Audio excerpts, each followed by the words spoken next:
मटका किंग नागराज मंजुळे यांची या नावानं वेब सिरीज OTTवर आली आणि पुन्हा एकदा चर्चा सुरू झाली ती मटका किंग रतन खत्री या नावाची। या माणसानं एकेकाळी सट्टेबाजीवर एक हाती राज्य केलं होतं। या माणसानं पैसा पाहिला, या माणसानं ग्लॅमर पाहिलं, या माणसानं चित्रपटसृष्टी जवळून अनुभवली। या माणसानं ते सगळं पाहिलं, ते सगळं केलं जे एका सर्वसामान्य माणसाचं स्वप्न असतं। पण या माणसाचा भूतकाळ इतका सोपा होता का? नक्की रतन खत्रीचं आयुष्य कसं होतं? त्यांचं मूळ कुठलं आणि अशी काय परिस्थिती होती की जुगारासारख्या वाईट समजल्या जाणाऱ्या धंद्यात ते आले आणि तिथं आपल्या प्रामाणिकपणामुळे आपलं नाव कोरून गेले? सगळं समजावून सांगतो पुढच्या काही मिनिटांमध्ये। नमस्कार, मी शशी आणि तुम्ही पाहताय कट टू कट। ते साल होतं 1947चं। स्थळ पाकिस्तानमधील कराचीत एक किशोरवयीन मुलगा आपल्या कुटुंबासमवेत उद्याच्या उज्ज्वल भविष्याची स्वप्न बघत होता। पण अशातच भारत पाकिस्तान फाळणी झाली। दोनही बाजूला फाळणीच्या रक्तबंबाळ खुणा उमटू लागल्या।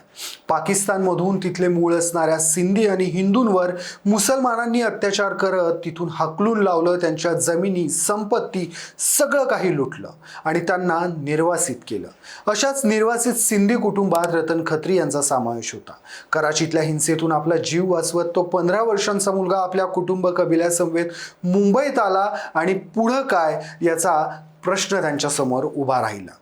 जे बापदादांनी कमावलं होतं ते सर्व कराचीमध्ये ते कुटुंब अक्षरशः वाऱ्यावर सोडून आलं होतं। रतन खत्रींच्या कुटुंबाने ठरवलं आपला जीव वाचला तेच पुष्कळ आहे, जिवंत राहिलो तर पोट कसेही भरता येईल। एका दृष्टीनं रतन खत्री यांच्या कुटुंबाने लावलेला हा जुगारच होता, कारण नवीन प्रांत, नवीन भाषा, उद्याचं काय हा मोठा यक्ष प्रश्न समोर होता। मुंबईमध्ये खत्री कुटुंबीय हे इतर सिंधी कुटुंबांसारखेच जीव वाचवायला आले होते। तरुणपणात रतन खत्री यांचा संबंध आला तो न्यूयॉर्क कॉटनच्या सट्ट्याशी। सुरुवातीला छोट्या मोठ्या धंद्यांमध्ये हातपाय मारल्यानंतर 1960 मध्ये कल्याण भगत यांच्याकडे वरळी बाजार या त्यांच्या सट्टा उद्योगात रतन खत्रींनी मॅनेजर म्हणून काम करायला सुरुवात केली। या कालावधीत त्यांनी सट्ट्यातले बारकावे शिकून घेतले। खरं सट्टा किंवा जुगार हा काही समाजाला नवीन नव्हता, तो या ना त्या प्रकारे चालूच होता, पण त्याला ऑर्गनाइज स्वरूप आलं ते न्यूयॉर्क कॉटन सट्ट्यामुळे। आता न्यूयॉर्क कॉटन सट्टा म्हणजे काय तर अमेरिकेत गुलामगिरीच्या प्रश्नावरून यादवी माजली तेव्हा जागतिक बाजारात कापसाचा तुटवडा पडायला लागला। मग भारतासारख्या अनेक देशांमधून कापूस मँचेस्टरला जायला लागला। मात्र त्या कापसाचा भाव रोज वर खाली होत होता आणि न्यूयॉर्क कॉटन मार्केटच्या बंद भावावर त्यावेळी सट्टा खेळला जाऊ लागला। रतन खत्री सुद्धा या न्यूयॉर्क कॉटन सट्ट्यातलेच एक खेळिया म्हणजे बेटिंग घेणारा होता। मुंबईतल्या धनाजी स्ट्रीटवर हा छोटासा व्यवसाय चालायचा, ज्यात छोटे मोठे व्यापारी सट्टा खेळायला यायचे। तो धंदा हळूहळू मोठा झाला, पण काही काळानंतर न्यूयॉर्क कॉटनची गंमत संपुष्टात आली, कारण अमेरिकेतली परिस्थिती निवळली आणि कापसाचे भाव स्थिर राहायला सुरुवात झाली। पण रोजच्या बेटिंगची सवय लागलेले नव्या खेळाची मागणी करायला लागले आणि त्यातूनच जन्म झाला तो रतन मटक्याचा। 1964ला रतन खत्री हे कल्याण भगत पासून वेगळे झाले। रतन खत्रींनी या धंद्यातला फायदा हेरला आणि चालू केलं तो रतन मटका। आपल्या धंद्यात त्यांनी नाविन्य आणलं ते म्हणजे 0 ते 9 या आकड्यांवर खेळला जाणारा नवा जुगार। पण रतन खत्री यात लकी आकडा कसा काढायची याची गंमत आहे। एका मटक्यात पत्त्यांचा कॅट मिसळला जाईल, त्यातून 3 पत्ते काढायचे आणि त्या 3 पत्त्यातून जिंकणारा आकडा जाहीर करायचा। 1 रुपया या आकड्यावर लावलेला असेल तर जिंकल्यावर 9 रुपये मिळायचे। सकाळ आणि संध्याकाळ 2 वेळेला तुम्हाला जिंकायला संधी असायची, त्याला ओपन आणि क्लोज म्हटलं जायचं। बरं, हे पत्ते काढण्याची ही आणखीन एक गंमत होती। या 3 पत्त्यातले पहिले 2 पत्ते कुठलाही रँडम माणूस काढायचा, नशिबानं कोणालाही ती संधी मिळायची आणि यातला 3रा पत्ता हा खत्री काढायचा। थोड्याच दिवसात हा खेळ न्यूयॉर्क कॉटनपेक्षाही जास्त पसरायला लागला।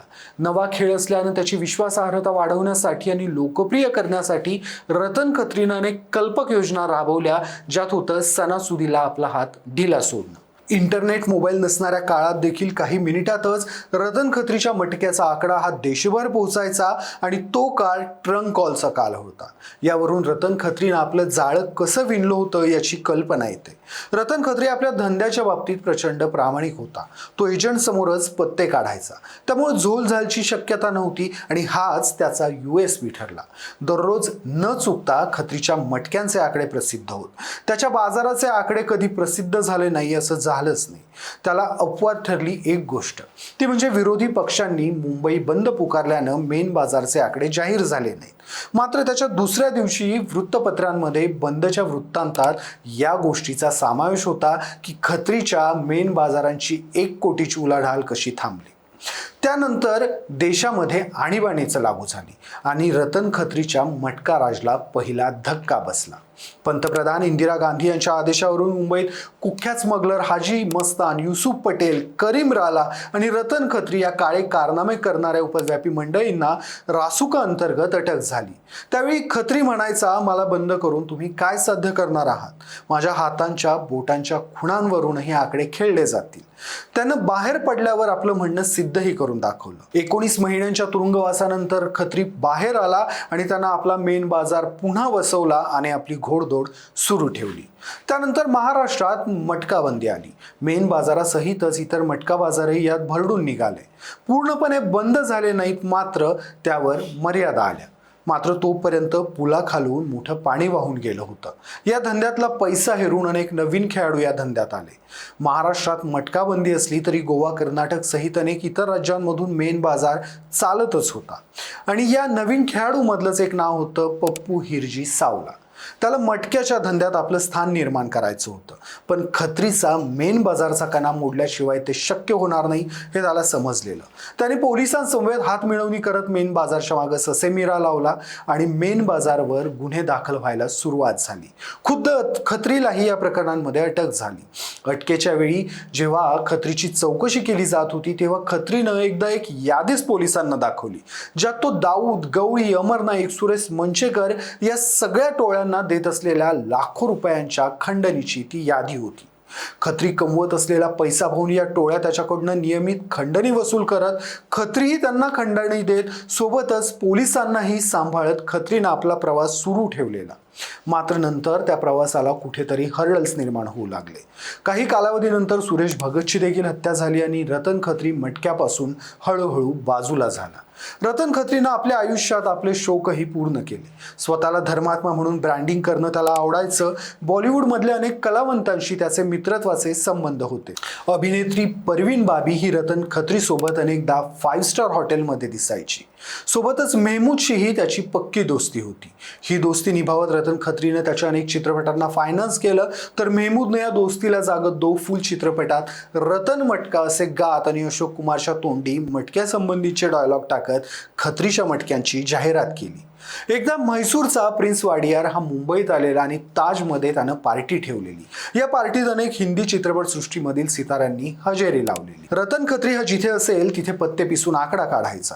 या पार्टीत असतानाच त्याची आकडा काढायची वेळ झाली आणि त्यानं तिथंच एका टेबलावर पत्ते पिसून आग्रहानं विनोद मेहर आणि मौसमी चॅटर्जी यांना पत्ते काढायला लावले. या पार्टीतच या दोघांनीही ते पत्ते काढले. या गोष्टीचीही त्या काळात मोठी चर्चा होती. त्यानंतर त्याने रंगीले रतन नावाचा एक चित्रपट फायनान्स केला, ज्यात त्यानं स्वतःही लहानशी भूमिका केलेली. त्यासोबत फिरोज खाननं रतन खत्रीला डोळ्यासमोर ठेवून धर्मात्मा नावाचा एक चित्रपट तयार केला होता, ज्यात प्रेमनाथ यानं रतन खत्रीची तर फिरोज खाननं त्याच्या सरळमार्गी मुलाची भूमिका साकारली होती. आर्थिक अडचणीच्या वेळी अनेक बॉलिवूड निर्माते हे रतन खत्रीच्या दारावर उभे असायचे असं म्हटलं जायचं. खरं मटका खेळणारा खिलाडी हा कधीच श्रीमंत झाला नाही. श्रीमंत झाले ते खेळीये म्हणजेच मटका खेळवणारे. मात्र उद्याचा दिवस आपल्यासाठी काहीतरी घेऊन येईल अशा आशा देणारा मटका हा गरिबांना स्वस्तात श्रीमंत करण्याची स्वप्ने दाखवणारा खेळ होता, ज्यात पुरुषांसमवेतच कष्टकरी महिला देखील सहभागी होत. त्यांच्या गरिबीरूपी ठसठसत्या जखमांवर मटका ही फुंकर घालणारी वाळ्याची झुळूक होती. यात मोजकेच न गब्बर झाले तर अनेकांची कुटुंब रस्त्यावर आली, पण तरीही मटका किंवा सट्टा हा चालूच राहिला. 9/2/2020 आपल्या 88व्या वर्षी रतन खत्री याचं वृद्धापकाळानं निधन झालं आणि भारताच्या सट्टे बाजारातल्या एका अध्यायाचा शेवटही झाला. आपल्या आयुष्यभर रतन खत्री हा ग्रे शेडमध्येच राहिला, कारण गोरख धंद्यात राहूनही त्यानं आपली प्रामाणिक छबी जपली. तुम्हाला रतन खत्रीबद्दल काय वाटतं? तो चांगला की वाईट मला कमेंटमध्ये आवर्जून सांगा. व्हिडिओ आवडला असेल तर व्हिडिओला लाईक करा, शेअर करा आणि कट टू कटला सबस्क्राईब करायला विसरू नका.